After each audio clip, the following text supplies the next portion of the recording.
She was just a little girl, barefoot, bruised, and barely strong enough to stand. Yet there she was, walking down a deserted road with a full-grown, bleeding German shepherd draped across her tiny shoulders. It was a scene that would etch itself into the memory of everyone who saw it. People stopped in their tracks, frozen by the surreal image. No one knew where she had come from, how long she'd been walking, or what she had endured.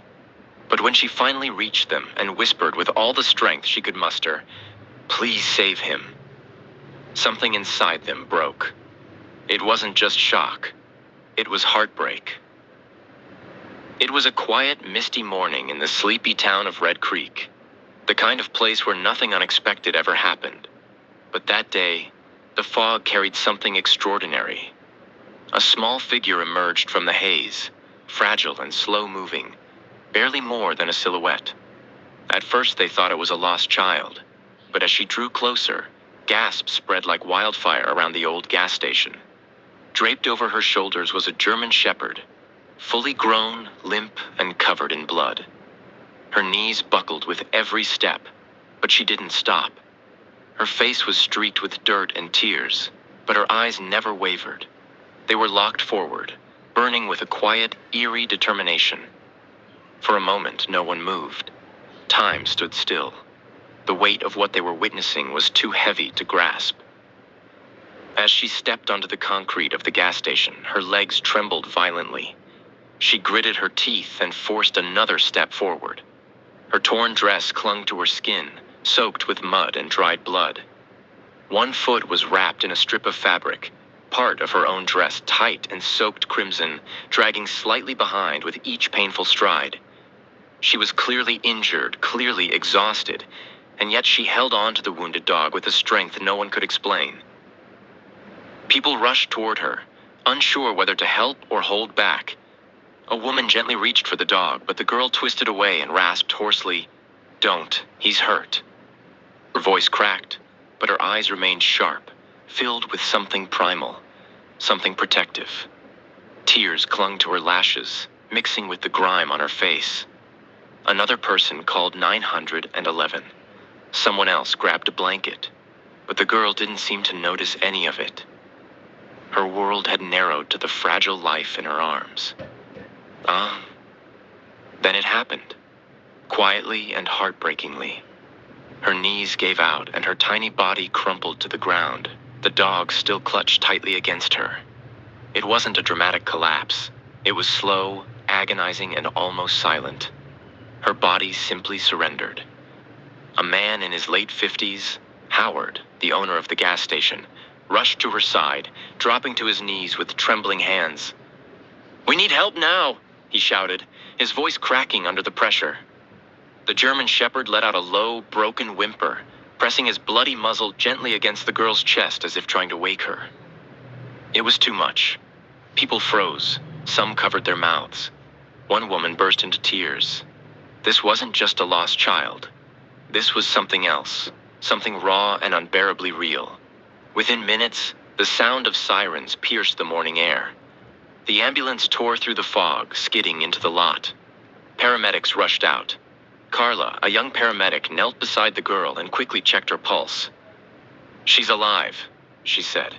"Weak, but alive. Dehydrated, cold, foot's injured. Get a stretcher." Another team rushed to assess the dog. One leg was mangled, deep, ragged cuts along his ribs. His breathing was shallow, erratic. "We need a vet, now." Howard pointed down the road. "Town clinic, 6 minutes. Go." Within seconds, both girl and dog were being lifted onto separate stretchers, but just as the paramedics began to wheel her away, the girl stirred. Her lips, cracked and pale, parted slightly. No, don't take him," she whispered, barely audible. "I need to see him." Carla leaned in close, brushing the girl's hair gently from her face. "He's right here, sweetheart. He's not going anywhere." The girl's dirt-streaked cheeks trembled as tears began to fall again. "Promise?" she whispered. Carla nodded firmly. "I promise." And for the first time since anyone had laid eyes on her, the girl's tiny body relaxed, just a little. Red Creek Medical Center had never seen anything like it. By the time the ambulance pulled up, the ER staff was already waiting at the doors. The girl, unidentified, severely injured, and completely silent, was rushed into pediatric emergency. Meanwhile, local veterinarian Dr. Harris was urgently called in for the German Shepherd. Inside the ER, the team worked fast, cutting away what little remained of the girl's tattered dress. Her feet were blistered, her skin rubbed raw and bleeding. One ankle was grotesquely swollen, tied off with a strip of fabric torn from her own clothing. A nurse, watching in disbelief, whispered, "She turned her own clothes into bandages." No one could explain how she had survived the journey, how she had carried a full-grown dog across miles of road while injured herself. But the answer was there in her eyes, in the way she'd held that dog, in the whisper that had shattered every heart in Red Creek. "Please save him." And somehow, against every odd, that plea just might be enough.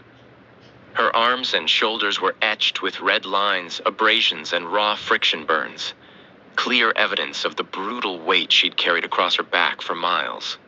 Beneath her pale, smudged skin, her ribs protruded sharply. It was painfully obvious she hadn't eaten properly in days.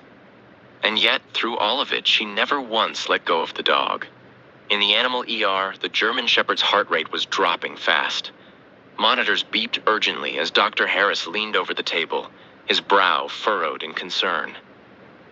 "Blood loss is severe," he said, voice tight with urgency. "I need to clean these wounds before infection sets in. He's in critical shape." With steady hands and sharp focus, Dr. Harris began to clear away the blood and debris from the dog's fur. Then he paused. Something beneath the matting caught his eye. A strip of cloth, tied gently like a makeshift ribbon around the dog's neck. Beneath the layers of grime and dried blood, faint ink revealed a single word. "Scout." Dr. Harris murmured the name aloud, testing it. "Scout, Scout." As if summoned, the dog's eyes fluttered open only for a moment at the sound. Back in the hospital room, the girl stirred. Her lashes flickered, then opened slowly, revealing blank, heavy eyes staring at the ceiling. She was silent, unmoving, until a warm voice drew her back to the present. "My name is Nurse Alina," said the older woman, sitting gently beside her bed. "You're safe now, sweetheart. We've been taking care of you, and Scout, he's stable, he's resting." The girl's chapped lips quivered. "Scout?" she repeated faintly. "Yes," Alina smiled softly. "Scout, that's his name, isn't it?" A single nod. Then the tears came, rushing, silent and searing. They poured from her eyes as if years of sorrow had been waiting for this moment. "They're gone," she whispered. Alina leaned closer, gently brushing a strand of hair from her forehead. "Who's gone, love?" "My mom. My dad." Her voice cracked and broke. "There was a fire in the middle of the night. Scout barked. He pulled me out. I tried to go back for them, but he wouldn't let me. He just kept pulling me." Her voice trailed off as she turned her face into the pillow. "I think he saved me." That afternoon, Sheriff Alan Monroe arrived. His worn boots echoed down the hospital corridor as he approached the girl's room, face drawn beneath his wide-brimmed hat. He knocked gently before entering, then crouched beside her bed. "Hi there," he said softly. "My name's Alan. I just wanted to check in and see how you're doing." She nodded, just barely. "What's your name, sweetheart?" A pause. "Emma." "That's a pretty name, Emma. You're one brave kid. Do you remember where your house was?" She nodded slowly again. "Near the woods. There's a broken windmill on the hill. That's how you find it." Monroe scribbled the details into his notebook. "We'll go look," he promised. Before rising, he asked one more thing. "Was Scout your dog?" She shook her head. "He was just there. He followed me home a few weeks ago. I gave him food. My dad didn't want him to stay." Her lips curved faintly, almost a smile. But he stayed anyway. Guided by Emma's description, Monroe led a small team out to the location. What they found left them shaken. The house was gone, burned to its foundation. 2 bodies were recovered from the wreckage, presumed to be Emma's parents. The emergency team worked in solemn silence. Yet what haunted them most was the trail left behind. Small, barefoot prints through the ash and mud, alongside a set of dog tracks, winding together, across stones, through woods, 6 full miles. They walked all the way from here to town, an officer whispered. Monroe stared down the path. She didn't just walk, he said quietly. She carried him. Emma's condition improved swiftly. Within 2 days, she was able to walk short distances with help. And Red Creek rallied around her.